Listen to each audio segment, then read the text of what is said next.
Bonjour, Berserk tome 40. Donc je suis arrivé jusque-là, je m'étais arrêté, on va dire au niveau de la super armure, tout ça que j'avais lu en scan, mais je m'étais arrêté. Pas seulement parce que ça me plaisait moins sans doute, parce que bon, jusqu'au tome 10 c'est magique, mais après je m'étais arrêté, je m'étais dit je reprendrai lorsqu'il aura terminé son œuvre. Malheureusement, bon, il a terminé son œuvre, on va dire.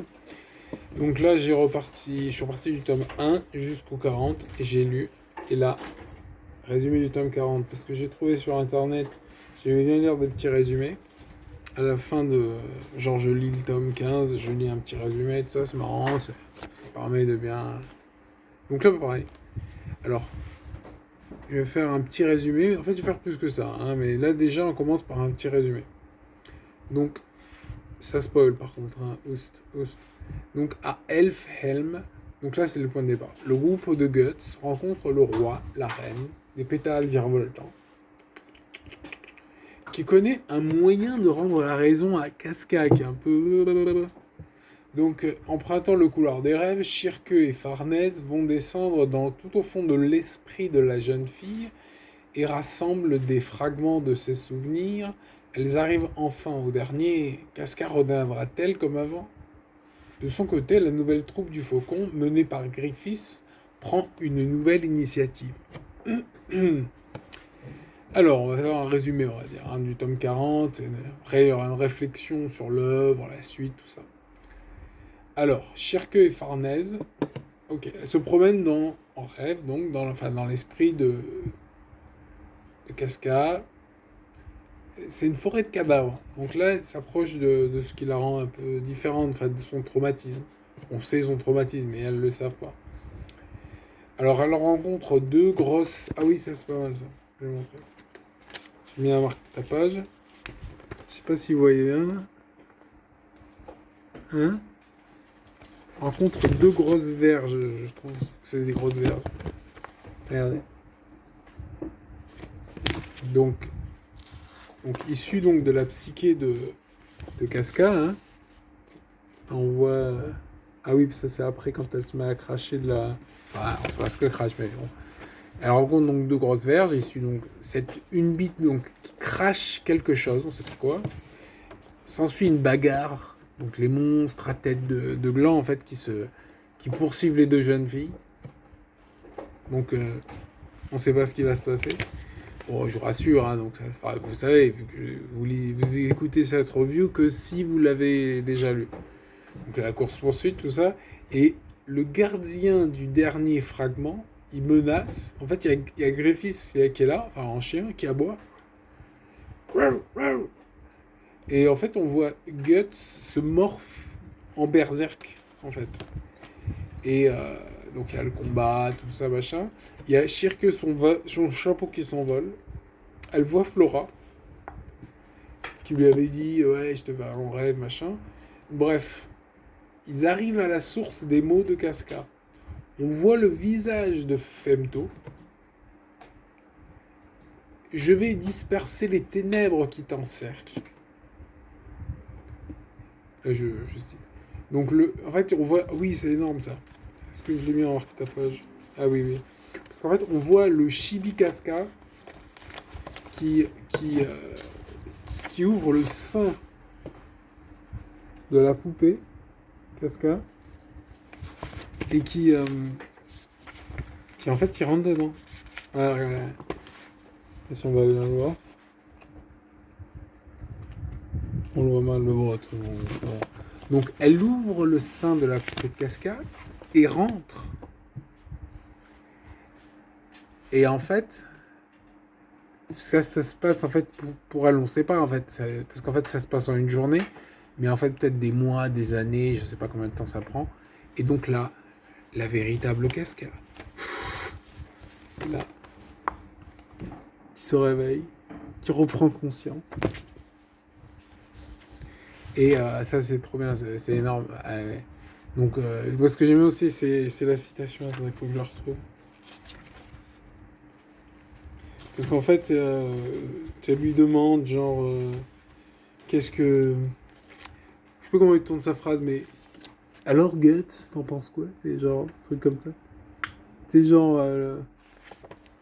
Ah non, t'es un petit peu... C'est trop bien. Et donc, en fait, il y a... Là, je cite, c'est Varela qui dit ça, à Shirke, qui lui dit « On a réveillé le boss de fin du jeu, on dirait. Attention, elle risque de ruiner tes chances. » Parce que Shirke, c'est une jeune fille, machin, elle est amoureuse plus ou moins de Guts. Genre, elle fait... ça sent mauvais. Ouais, c'est mignon.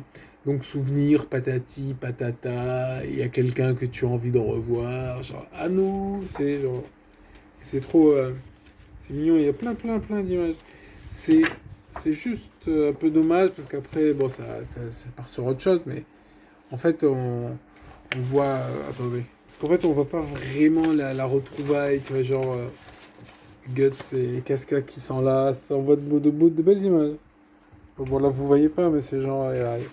Il y a Guts qui est au fond, il y a Casca en robe, comme ça, et genre... C'est genre la retrouvaille. J'aurais bien aimé qu'il s'attarde plus. Bon, je vais pas lui faire de reproche, quoi.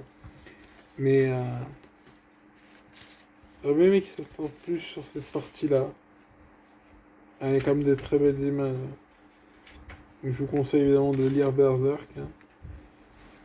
On voit Femto. Enfin, Femto avant d'être Femto, en fait. On voit, tu sais, le Griffiths avec le casque qui s'est fait écorcher vif, tout ça, qui sort de la torture. Ah bah bref. Donc après on voit Griffiths et ses potes, dont Zod. C'est un peu confus, hein, il mord un serpent, Zod. Et là, Griffiths plante son épée dans l'œil du roi, Jotun il l'appelle. Sonia, elle est là, elle montre ça. En fait, c'est ordonné par Griffiths, machin, bon. L'armée de Griffiths fait un truc dans les airs, dans l'arbre. Piou piou, piou piou.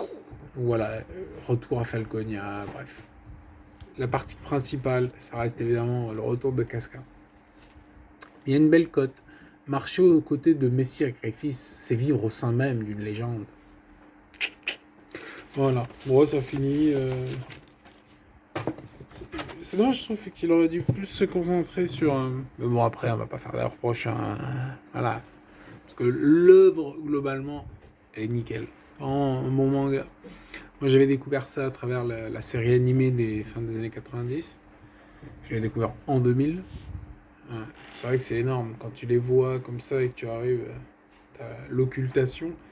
Et après, cling, cling, tu retrouves le forgeron qui forge l'attirail de Guts. Et du coup, après, tu revois le 1 d'une façon légèrement différente. L'épisode 1 d'une façon légèrement différente. Mais en tout cas, l'œuvre manga, c'est vraiment bien. Enfin bref, vous connaissez, si vous regardez la vidéo, je vais pas vous apprendre des trucs. C'est vachement bien. Voilà.